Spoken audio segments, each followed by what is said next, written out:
जय हिंद साथियों, स्वागत है आपका अपने चैनल हिमस्टॉक पे। मैं हूं आपका साथी हिमांशु और आशा करता हूं कि आप सभी स्वस्थ होंगे और अपनी पढ़ाई को बेहतरीन ढंग से कर रहे होंगे।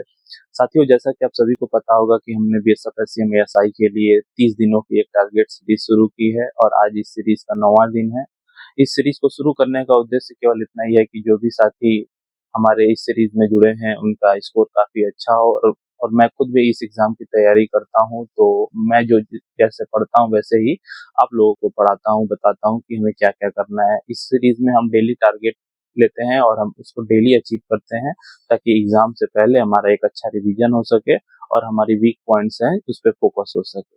तो शुरू करते हैं अपना आज का टारगेट से।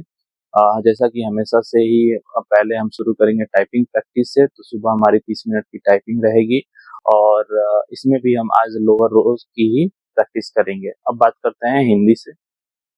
तो हिंदी में आज का जो हमारा टॉपिक रहेगा वो रहेगा अल्फाबेट्स, वर्णमाला। इस टॉपिक को हम 2 दिनों में कवर करेंगे, तो इसके बेसिक कॉन्सेप्ट को आज क्लियर करेंगे और एक शॉर्ट नोट्स बनाएंगे और पीवाईक्यू भी सॉल्व करेंगे। अब बात करते हैं मैथमेटिक्स में। तो मैथ्स में हमारा जो टॉपिक रहेगा वो रहेगा छूट यानी डिस्काउंट। और डिस्काउंट को एक दिन में ही चैप्टर कंप्लीट करना है, तो इसके हम बेसिक से एडवांस सारा कॉन्सेप्ट क्लियर कर लेंगे और इससे कम से कम 40 से 50 इजी टू मॉडरेट क्वेश्चंस को प्रैक्टिस करेंगे और पीवाईक्यू भी प्रैक्टिस करेंगे। अब बात करते हैं रीजनिंग में। तो रीजनिंग का आज का जो हमारा टारगेट रहेगा वो रहेगा कथन और निष्कर्ष। इस टॉपिक को हम एक दिन में ही कवर करेंगे और इसके पीवाईक्यू सॉल्व करेंगे। अब बात करते हैं कंप्यूटर में। तो कंप्यूटर का आज का जो हमारा टॉपिक रहेगा वो रहेगा नेटवर्किंग।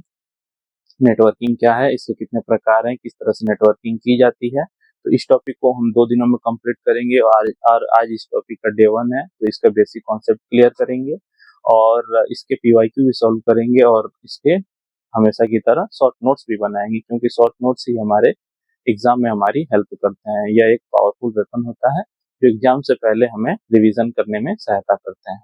अब बात करते हैं क्लरिकल एप्टीट्यूड में। जैसा कि मैंने आपको पहले भी बता दिया कि क्लरिकल एप्टीट्यूड का कोर्स जो है उसका सिलेबस कंप्लीट हो चुका है, तो उसी को हम दोबारा से रिवाइज कर रहे हैं। तो आज का जो हमारा टॉपिक रहेगा क्लरिकल एप्टीट्यूड में वो रहेगा मिसस्पेल्ड वर्ड। ऐसे ऑप्शंस में आपको ऐसे वर्ड दिए रहते हैं जिनकी स्पेलिंग गलत होती है, तो उसको फाइंड करना होता है। तो आप ऐसे 40 से 50 इजी टू मॉडरेट क्वेश्चंस को पीवाईक्यू प्रैक्टिस कर सकते हैं। तो साथियों, ये रहा हमारा डे 9 का टारगेट और आई होप कि आप सभी हमारे पहले टारगेट को अचीव कर रहे होंगे और पहले इस टारगेट से जुड़े हुए हैं और इस टारगेट सीरीज को फॉलो कर रहे हैं। तो साथियों, जैसा कि मैंने पहले भी बताया है कि छोटे छोटे टारगेट बना के ही रिजल्ट बनता है, तो इसलिए हम इस रिवीजन से तो शुरू किए हैं ताकि हम डेली टारगेट को प्रैक्टिस करके अपने वीक पॉइंट्स को फोकस करके एक अच्छा स्कोर कर सकें और हमारा जो टारगेट रहेगा कि 80 टू 85 प्लस हमारा स्कोर रहे हर मॉक में। अगर आपका सिलेबस लगभग कंप्लीट हो चुका है और आप प्रैक्टिस करना चाहते हैं तो आप चाहे तो डेली सेक्शनल मॉक या एक डेली फुल मॉक भी दे सकते हैं। तो ऐसे ही और अपडेट्स के लिए चैनल को सब्सक्राइब जरूर करिएगा। धन्यवाद।